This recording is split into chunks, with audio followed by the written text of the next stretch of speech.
कभी सोचा है कि क्लासरूम कैसा होगा अगर सारा का सारा ध्यान किताबों और टीचर से हटकर सिर्फ बच्चे पर आ जाए? आज हम शिक्षा की दुनिया में एक ऐसी ही क्रांति को समझने वाले हैं जहां सीखने की असली ताकत बच्चे के ही हाथों में होती है। आइए इस दिलचस्प बदलाव को जानते हैं। तो चलिए एक बहुत ही बुनियादी सवाल से शुरू करते हैं। क्लासरूम का असली हीरो कौन है? क्या वो टीचर है जो ज्ञान देता है या फिर वो बच्चा है जो सीखता है?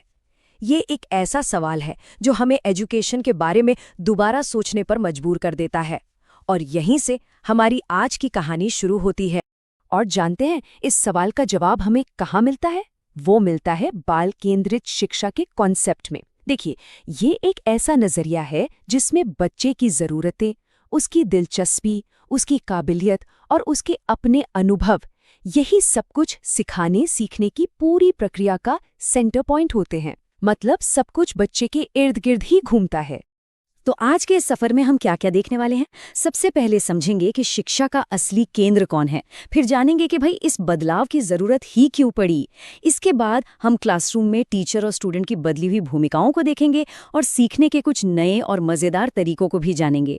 हम ये भी देखेंगे कि हमारी आज की एजुकेशन पॉलिसी इसे कैसे अपना रही है और आखिर में बात करेंगे कि सब हमारे भविष्य के लिए इतना जरूरी क्यों है। तो चलिए अपने पहले पड़ाव पर चलते हैं। बाल केंद्रित शिक्षा का सबसे पहला और सबसे जरूरी सिद्धांत यही है कि शिक्षा का केंद्र कोई और नहीं बल्कि बच्चा खुद है। मशहूर शिक्षाविद जॉन ड्यूई की एक बात इस पूरी सोच की आत्मा है। उन्होंने कहा था, शिक्षा जीवन की तैयारी नहीं बल्कि स्वयं जीवन है। इसका मतलब बहुत गहरा है। यानी सीखना भविष्य के लिए सिर्फ कोई रिहर्सल नहीं है, बल्कि ये तो एक जीती जागती धड़कती हुई प्रक्रिया है जो अभी इसी पल हो रही है। लेकिन सवाल ये है कि भाई इस बदलाव की जरूरत पड़ी ही क्यों? मतलब जो पुराने तरीके थे उनमें आखिर क्या दिक्कत थी? चलिए अब समझते हैं कि वो कौन सी कमियां थीं जिन्होंने इस नई सोच को जन्म दिया। देखिए, इसके पीछे कई बड़ी वजहें थीं। सबसे पहली बात तो ये कि रट्टा मारकर सीखने वाला जो सिस्टम था वो बच्चों की असली काबिलियत को कहीं ना कहीं दबा रहा था। हमें ये मानना पड़ा कि हर बच्चा अलग है और सबको एक ही तरीके से नहीं पढ़ाया जा सकता। बच्चों के मन में जो जिज्ञासा होती है, जो हर चीज पर सवाल पूछती है, उसे बढ़ावा देने की जरूरत महसूस हुई। और साथ ही क्रिएटिविटी, क्रिटिकल थिंकिंग और पढ़ाई को असल जिंदगी से जोड़ने की मांग भी तेजी से बढ़ रही थी।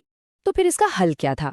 हल था क्लासरूम के अंदर ही बस किरदारों को बदलना था।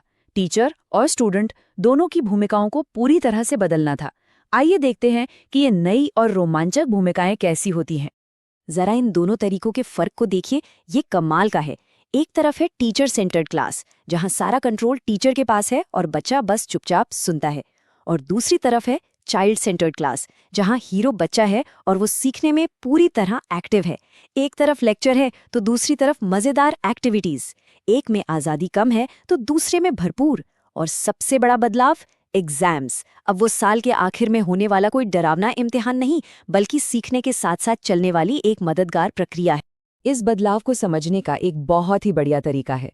सोचिए, टीचर अब स्टेज पर बैठा कोई ज्ञानी नहीं रहा जो सिर्फ भाषण देता है, बल्कि अब वो बच्चों के साथ खड़ा एक गाइड बन जाता है जो उन्हें रास्ता दिखाता है। उसका काम सिर्फ जानकारी देना नहीं, बल्कि बच्चों के अंदर सीखने की एक चिंगारी जलाना है। और जाहिर है, जब टीचर का रोल बदलेगा तो स्टूडेंट का क्यों नहीं बदलेगा? अब स्टूडेंट सिर्फ एक पैसिव लिसनर नहीं है, वो सीखने की प्रक्रिया में एक एक्टिव पार्टनर है। वो सवाल पूछता है, वो एक जासूस की तरह चीज़ों को एक्सप्लोर करता है, वो खुद एक्सपेरिमेंट करता है, फैसले लेता है और हाँ, अपने दोस्तों के साथ मिलकर सीखता है।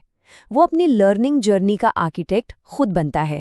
तो अब सवाल आता है कि ये सब होता कैसे है? मतलब कौन से ऐसे तरीके हैं जो इस सोच को क्लासरूम में सच बनाते हैं? चलिए उन पर एक नज़र डालते हैं। तो क्लासरूम में ये सब होता कैसे है? अरे बड़े मजेदार तरीकों से। जैसे कि प्रोजेक्ट बनाकर सीखना, जहां बच्चे असल दुनिया की किसी प्रॉब्लम पर काम करते हैं। या फिर खेल खेल में सीखना, जहां पढ़ाई बोझ नहीं बल्कि एक गेम बन जाती है। बच्चे खुद किसी डिटेक्टिव की तरह जवाब ढूंढते हैं, मुश्किल पहेलियां सुलझाते हैं और एक टीम में रह के एक दूसरे से सीखते हैं।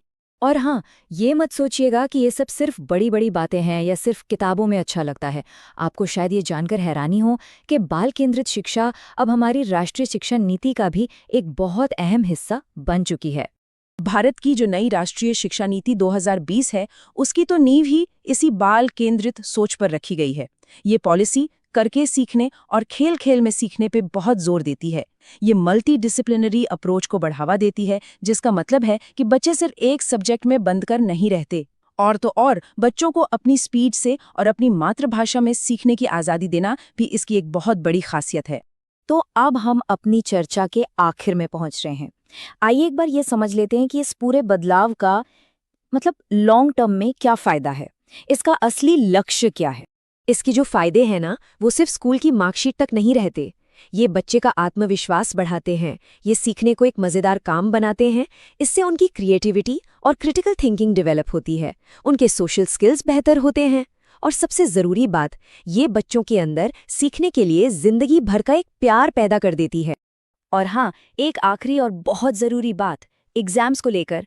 इस सिस्टम में इवैल्यूएशन या मूल्यांकन डराने वाली चीज़ नहीं है, बल्कि ये तो सीखने के सफ़र का ही एक हिस्सा है, एक आईने की तरह जो बच्चे को बताता है कि उसे कहाँ और मदद की ज़रूरत है। इसका मकसद बच्चे को फेल या पास करना नहीं, बल्कि उसकी तरक्की में मदद करना है। तो आखिर में एक सवाल जो हम सबको सोचना चाहिए, क्या हमारे क्लासरूम, हमारे स्कूल और हम सब इस बड़े बदलाव के लिए वाकई में तैयार हैं? इस पर जरूर सोचिएगा, क्योंकि इसी एक सवाल के जवाब में हमारे बच्चों का भविष्य छिपा है।